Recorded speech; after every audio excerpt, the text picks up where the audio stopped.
see what kind of costs he would have to bear. So that is second year, second sem.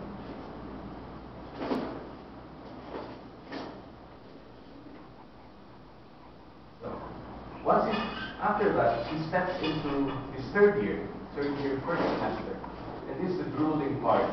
Because in NBV2, business planning, this is when he or she has to come up with a marketing plan.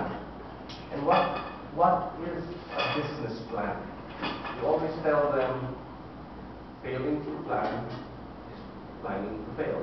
Okay, so if you don't have a business plan, surely the chances of you making it will be less than if you had really done your homework. So we're just trying to get the guessing game, the guessing out of running a business as much as possible. So in a business plan, what happens? You make a marketing plan, you make an operations plan, and you make a financial plan. All this in one sem. This will eventually change because we find that it is quite grueling to happen in just one sem. And the DEX has given us some kind of guidelines. Department of Education and Culture has given us guidelines as to what they think an EM program should have. Okay, and looking at their model, we can say that a lot of it was patterned after us. We'll just need to give them a little slack when it comes to this portion. So those who are coming into UANP the next school year will probably have this a little bit more a more comfortable schedule for doing the business plan. So we foresee this to be spread over 2 semesters. That's how much work is done in this module. Okay. Then after doing the business plan, we expect you to execute your plan. So NBV3 NBV3/3.1 is when you register your business and when you actually do your startup exercise. You're given about a sem to do that. Then NBV4 is business.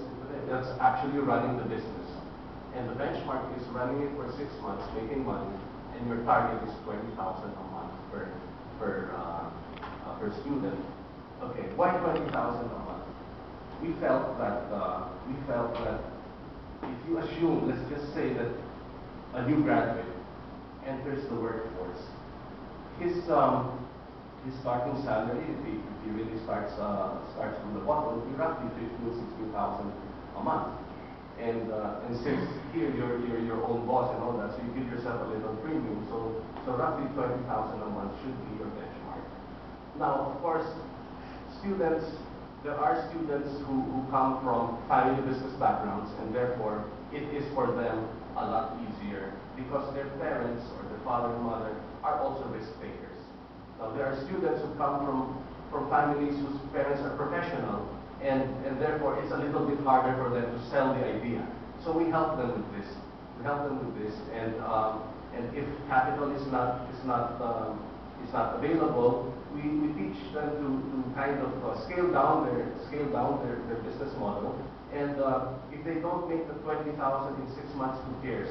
What happens is we will judge them with the way they did their business, the effort that they've gone into. Because let's face it, in any university, it's the amount of effort a student puts in that into any course that will really make going to university worthwhile. And this is part of how we look at the students. Okay. NBV5, this was mentioned, is business auditing. So after about 6 months of running your business, sometimes some students, because we tell them to start early, some of them have been running it for a year, running it for 6 to 8 months. What would happen, and here is when we ask them to audit what they've done. What is it? Compare what they've actually done to what their business plan was.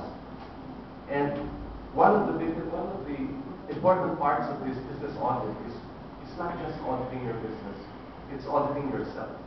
We put them through a self-introspection module, which is the very first part of NBV5, the business audit, because we tell them you audit yourself as well. is entrepreneurship really for you? Why are you the way you are now? Okay, so we put them through some kind of an exercise, which is led by a doctorate in organizational behavior, who guides them through looking back to their childhood. What are the things that happened in their childhood that kind of made them the way they are, and to recognize this and deal with it, so that once they get out of school, they are as whole as they can be and ready to face the real world. Okay, so in other words, once you've gone through this and through the EM program, you're actually graduating a student who has work experience.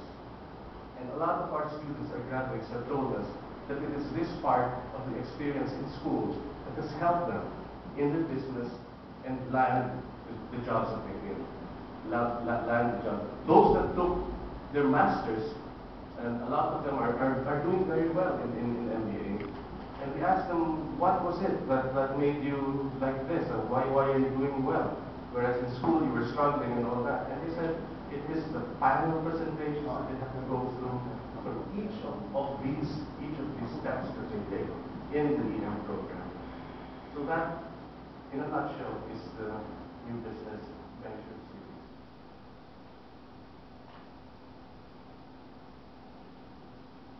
I mentioned panel presentation where businesses are put into that event.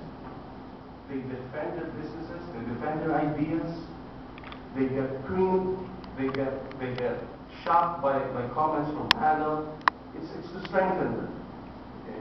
And some of them will come up, you'll notice that a lot of girls and boys alike, from when they're in second year, they feel so bad. But then by the time they're in their third year, second year, they already know how to handle themselves with more confidence in presenting their business cases. Hands-on, day-to-day planning, setting up, running your business, all of this are part of the experience that they have to go through. Very important, of course, come face-to-face with failure as well. Failure and success, and you mature. That is a very big contribution to the development of the students. We'd like now to